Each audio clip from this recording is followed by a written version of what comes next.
the 1970s, my father, who was also a winemaker, created a hand glider called Star Alp. He and my mother and a few close friends began flying, and sometimes as a treat, my dad would fly over our school playground. And once in a while, on a very sunny day, as my grade school was playing soccer, he would land in a nearby field, and we would all run to see this bright, colorful triangle made of seams and parachute fabric that had just flown over us in the bluest of skies. We were all in awe. He had just glided from the height of the mountain to the valley floor. There was a grace in the design of that delta and a delight in the round stickers with bright colors he would give out. And to this day, I melt at the memory of his whimsy. These sailing images you are seeing are reminiscent of that time in childhood where one is carefree and filled with a profound sense of wonder. The way these images came about was through a combination of events. I had been folding origami, and the meticulous folds of the peace crane delighted me, and I was also inspired by the many bright colors in the origami papers. One day, I wondered what the pattern would look like on the inside of the peace crane. So I unfolded the paper crane, and to my surprise, I found that the folds had created a beautiful star-like shape. The pattern itself was simply lovely. It was almost like finding a perfect snowflake. I wondered if I would be able to paint the paper to have the neck and wings of the crane come out in specific colors. So I reached for the nearby watercolor set, and I began delicately painting the spaces left by the folds. The little watercolor was so satisfying to me, I never refolded the paper crane, but simply kept the small piece of wrinkled paper as a memento. And then the work began. I began by folding watercolor paper to work around the issue of buckling I had experienced when wetting the origami paper. But I soon realized the thickness of the watercolor paper did not lend itself to origami, but the folds created white-on-white shadows and triangular patterns that reminded me of sailing. At that time in my life, I was looking for a sense of freedom again, and memories of water, sun, and wind came flooding in as the folded paper took on more and more intertwined sail-like patterns. It's only when I began very carefully painting between the raised lines that I realized the result reminded me of the white line Provincetown color woodcuts I had had the privilege of working with for many years. From 2000 to 2010, as well as being an artist, I had been the caretaker of an amazing art collection, and the Provincetown white line woodcuts of the 1920s and 30s were an integral part of the collection.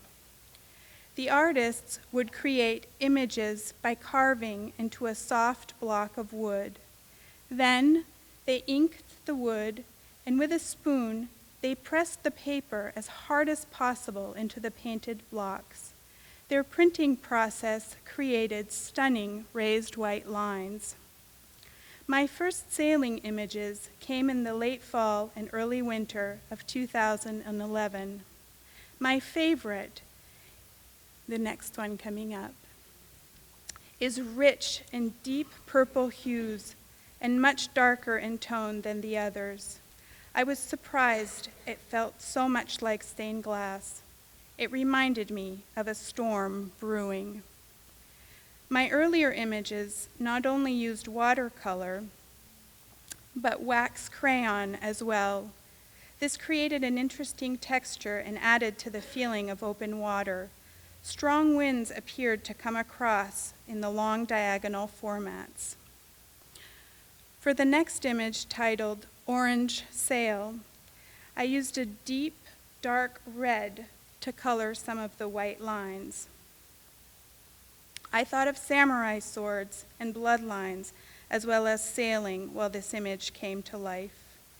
These earlier images were mainly smaller in size and had a distinctly different palette than the ones I created in the spring of 2012, when I changed palettes and included several different sets of blues, as well as a new orange and a wonderful pink. I love the way the relief lines form a kind of electricity around the colors, and to suddenly be discovering this in my own work was a wonderful feeling. Working in this way was very meticulous, and my hands stayed very steady through the process so as not to spoil the white lines. There was something slow and meditative about the rhythm. Eventually, I began experimenting further, and the idea of sailing made way for other forms and folds. The next image, on brown paper, was once a little origami boat, and when I opened it up, I used color pencils instead of watercolors. It reminded me of all the fish at the bottom of the sandy sea. I also loved the way the colored pencils picked up the texture of the tabletop. The image coming up is titled Rust. It came about as I was working on my section for the Renga, which is a group poem several of us created for the show Exposed, which opened at the Helen Day Art Center last summer. It read, "Glorious red oak, as I bask in the torrent, your leaves fall as rain." My parents loved discovering these images, and through the retelling of memories, I came to learn that my mother, in the early 1960s on a lake in Maine, taught my father how to sail a sunfish. They had gone out together, each in their own boat. She courted him by sailing circles around him, and they married shortly thereafter. I think that between the sunfish and the Star Alp Delta, these images were simply meant to be. Thank you. Thank you very much for listening.